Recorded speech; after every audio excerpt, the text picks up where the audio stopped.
के output method को समझेंगे कि आउटपुट मेथड से नेशनल इनकम या डोमेस्टिक इनकम को कैसे निकाला जाता है। लेकिन इसे समझने से पहले आपको वो वीडियो देखना होगा जिसमें हमने एडजस्टमेंट एंट्रीज को समझाया है, क्योंकि उसके बाद ही आपके लिए पॉसिबल हो पाएगा कि क्वेश्चन में कुछ भी पूछा जाए आप आसानी से निकाल सकते हैं। अब हम वैल्यू ऑफ आउटपुट मेथड को समझते हैं कि हमें वैल्यू ऑफ आउटपुट मेथड से मिलता क्या है, क्योंकि ये आपको जरूर पता होना चाहिए। GVA एट MP हमें मिलता है जब हम आउटपुट मेथड के फॉर्मूला को अप्लाई करते हैं। क्या है इसका फॉर्मूला, हम देखते हैं।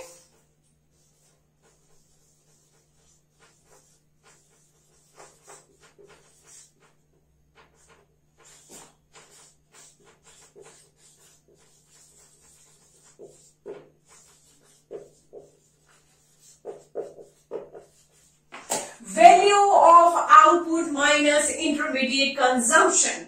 अगर हम ऐसा करते हैं तो हमें GVA एट MP मिलता है, जिसे हम GDP एट MP भी बोलते हैं। अब आपको ये भी समझना होगा कि वैल्यू ऑफ आउटपुट कभी कभी वो स्प्लिट फॉर्म में दिया जाता है। स्प्लिट फॉर्म कि वो बताएंगे कि सेल्स है, क्लोजिंग स्टॉक है, ओपनिंग स्टॉक है, तो हमें पहले वैल्यू ऑफ आउटपुट को भी हमें निकालना होगा। वैल्यू ऑफ आउटपुट क्या होता है, sales plus change in stock,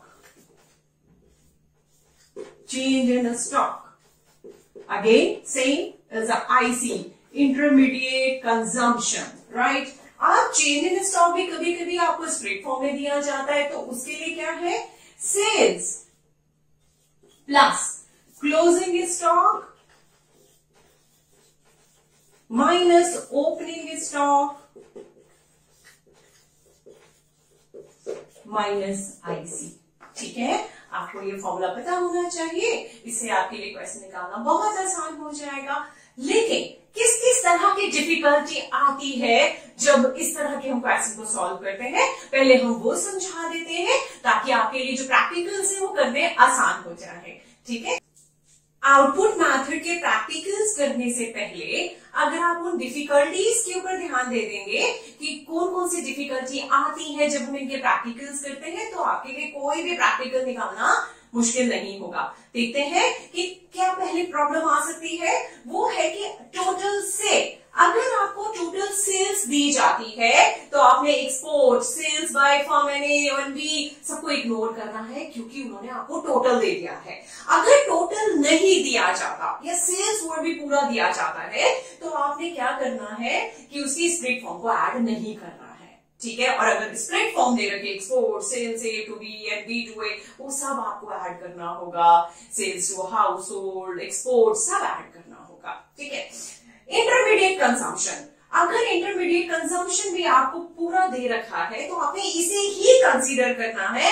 purchase of raw material, electricity charges, import of raw material, और किसी भी फॉर्म में इंटरमीडिएट कंजम्पशन को दिया जाता है तो आप उसे इग्नोर करेंगे, आप उसका इंटरमीडिएट का कंजम्पशन का पूरा आइटम को उठा रहे हैं। नहीं दिया then you have to take this. ठीक है, उसके बाद इनडायरेक्ट टैक्सेस, कि हम लोगों ने इनडायरेक्ट टैक्सेस को कंसीडर करना है, डायरेक्ट टैक्सेस को कंसीडर नहीं करना है। आपको पता है डायरेक्ट टैक्सेस की वही होते हैं कि जिनका बर्डन जो है जिस पर पड़ता है उसे ही पे ऑफ करना होता है, जैसे कि इनकम टैक्स, वेल्थ टैक्स। लेकिन indirect tax, excise duty, GST, ये सब इनडायरेक्ट टैक्स है और हमें इसे ही कंसीडर करना है। अब हम प्रैक्टिकल्स करते हैं, आपके लिए अब इजी हो जाएगा और अच्छे से समझना। अब हम फर्स्ट एग्जाम्पल को समझते हैं।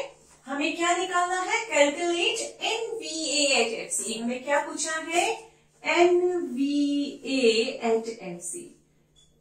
हमें इससे मिलता क्या है वो आपको पेंसिल से ऊपर लिखना होगा, ताकि जो एडजस्टमेंट एंट्री है वो आपकी जब हो जाए आप उसको बाद में रब कर सके। हमें क्या बनता है, GVA at MP, GVA at MP। चलिए अब हमारा काम शुरू हो गया। अब हम एक एक आइटम को सबसे पहले स्टडी करेंगे। ठीक है, अच्छे से। सब्सिडी आपकी एडजस्टमेंट एंट्री है। ठीक है, सेल्स, अगर आपको टोटल सेल्स दे दिया जाता है तो अगर क्वेश्चन में एक्सपोर्ट आया, सेल्स A to B आया, वो हमें इग्नोर करना है। ठीक है, सेल्स, डेप्रिसिएशन हमारी एडजस्टमेंट एंट्री है। क्लोजिंग स्टॉक हमारे लिए sales plus closing stock minus opening stock, वो हमें चाहिए एक्सपोर्ट, इग्नोर करेंगे हम, ठीक है। Opening stock closing minus opening करेंगे। इंटरमीडिएट कंजम्पशन हमें दे रखा है, तो अगर हमारे पास परचेज ऑफ रॉ मटेरियल वगैरह दिया जाएगा तो इग्नोर करेंगे। Purchase of machinery for home use, machine का ये जो आइटम है जो उन्होंने कहा कि purchase of machinery for own use, चाहे वो ओन यूज के लिए हो चाहे वो फर्म के लिए हो, वो इंटरमीडिएट कंजम्पशन नहीं है। जो भी गुड्स जो भी हम इस्तेमाल करती है, कोई भी फर्म इस्तेमाल करती है, अगर वो एक साल में खत्म हो जाती है वो इंटरमीडिएट कंजम्पशन होता है। लेकिन अगर वो ड्यूरेबल गुड्स है तो वो फर्म की असेट है, तो ये तो कंसीडर ही नहीं करना, ये सिर्फ आपको कंफ्यूज करने के लिए दिया जाता है। Import of raw material ignore करेंगे या नहीं करेंगे? क्यों करेंगे? क्योंकि हमें इंटरमीडिएट कंजम्पशन को दिया हुआ है, ठीक है। अब हम अपना क्वेश्चन स्टार्ट करते हैं। जीवी एट एमपी, जीवी एट एमपी क्या होता है हमारा? Value of output, value of output minus intermediate consumption, ठीक है। और वैल्यू ऑफ आउटपुट हमारे लिए क्या है? क्योंकि इसको स्प्रेड फॉर्म में दिया गया है, sales plus change in stock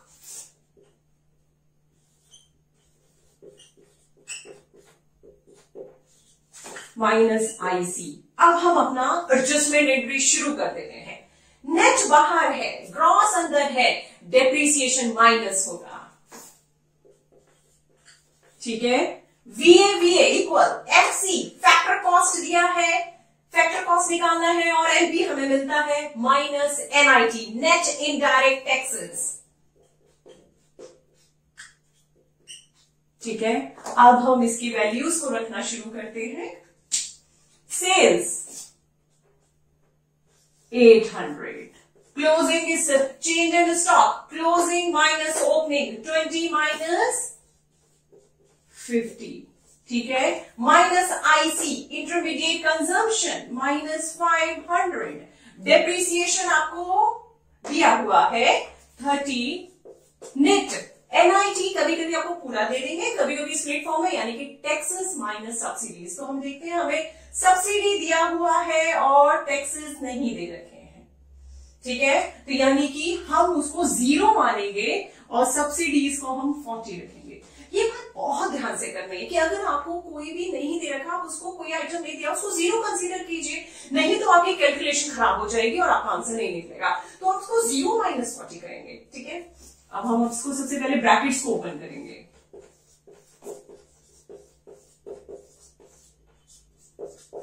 उसके बाद प्लस आइटम्स को प्लस करेंगे। 840, 840, 560 इज 280, यानी कि हमारे पास जो एनवीए एट एफसी आया है वो आया है ₹280, ठीक है। अब हम सेकेंड एग्जाम्पल को समझते हैं, जिसमें हमें सेल्स को स्प्लिट फॉर्म में दिया हुआ है। थोड़ा सा टफ है, थोड़ा सा और ध्यान से समझेंगे इसे, okay. Sales by firm B to general government, sales by firm A. अगर आपको इस तरह दिया जाता है और ए और बी दो फर्म्स हैं, तो ऐसे क्वेश्चन में आप value added by a firm A और value added by firm B निकालेंगे, ठीक है। देखते हैं, सबसे पहले हम क्या निकालते हैं? Value added by firm A, ठीक है। और आप इसी के साथ value added by firm B भी लिखिए, इससे आपका काम जल्दी भी होगा, ठीक है। अब हम ध्यान से समझते हैं, ठीक है। Sales by firm B to general government, कि बी ने जनरल गवर्नमेंट को कितना सेल किया है? 100 रुपीज का, तो यानी इसका 100 यहां आएगा, ठीक है। बी ने बेचा है। सेल्स बाय फर्म ए 500, ऊपर ले जाइए, दोनों काम जल्दी भी होंगे और कोई भी आइटम छूटता नहीं है इस तरह से। Sales by firm B to household, उसने हाउस होल्ड को बेचा है 350, ठीक है। Change in stock of firm A, change in stock उन्होंने फर्म ए का डायरेक्ट दे दिया गया है, तो आपको पता है sales plus change in stock 20 add हो जाएगा, ठीक है। Closing stock of firm B, opening stock of firm B, यानी कि closing minus opening, closing minus opening हमारा बी का 40 माइनस 30, होते हैं। परचेजेस बाय फर्म ए, जो ये परचेजेस है ये आईसी है, इंटरमीडिएट कंजम्पशन है ए का है, यानी कि आपको पता है कि इंटरमीडिएट कंजम्पशन जो है वो हम माइनस करते हैं 320 माइनस हो जाएगा, ठीक है। Indirect taxes adjustment entry, consumption of fix capital जिसको हम डेप्रिसिएशन कहते हैं adjustment entry, sales by firm A to B, इसे हम थोड़ा ध्यान से समझेंगे। इसने क्या कहा है कि सेल्स बाय फर्म ए, कि ए ने बेचा बी को, तो जो ए की जो सेल है वो ऑलरेडी जा चुकी है, ये क्या कहलाता है, बी के आईसी को लेगा और इसमें ए में कोई एंट्री इसकी नहीं होगी, ये इसके परचेजेस है बी के, यानी आईसी है, यानी कि ये किसमें जाएगा 200 आईसी बन जाएगा बी का इंटरमीडिएट कंजम्पशन। अब कैलकुलेट कर लेते हैं, 520 और 320, 200 value added by firm A, ठीक है।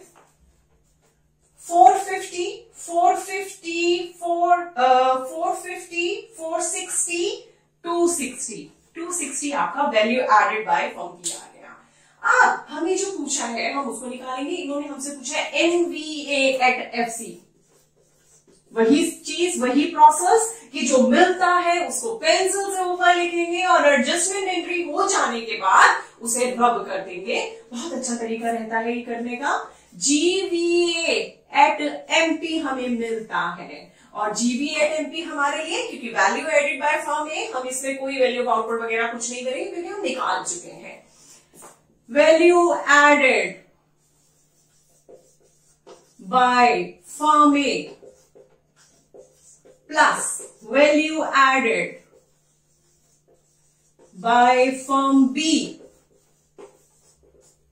अब हमारे पास क्या होगा एडजस्टमेंट एंट्री, क्योंकि आईसी वगैरह सब कैलकुलेट हो चुका है, वैल्यू एडेड सब हम निकाल चुके हैं। एन जी डेप्रिसिएशन माइनस होगा, जो कि हमें कितना दे रखा है, इस फॉर्म में दे रखा है कंजम्पशन ऑफ फिक्स कैपिटल की फॉर्म में, ठीक है। उसके बाद एफसीएमपी यानी इनडायरेक्ट टैक्सेस माइनस होंगे, जो कि दे रखे हैं। बस अब आप वैल्यूज रख दीजिए, 200, 260 कंजम्पशन ऑफ फिक्स्ड कैपिटल आपको माइनस 120 दे रखा है और आईटी जो है वो 75 दिया हुआ है। निकाल दीजिए, पहले प्लस प्लस को कर लिया कीजिए, इससे निकलता सही है।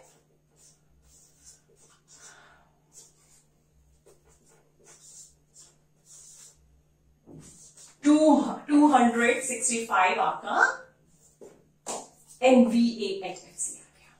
अब हम इस प्रैक्टिकल को भी समझते हैं, जो कि थोड़ा सा डिफरेंट है, लेकिन अगर आप इसको समझ लेते हैं तो आपको अक्सर इस तरह के अगर क्वेश्चन पूछे जाते हैं तो आपके लिए बहुत हेल्पफुल रहेंगे।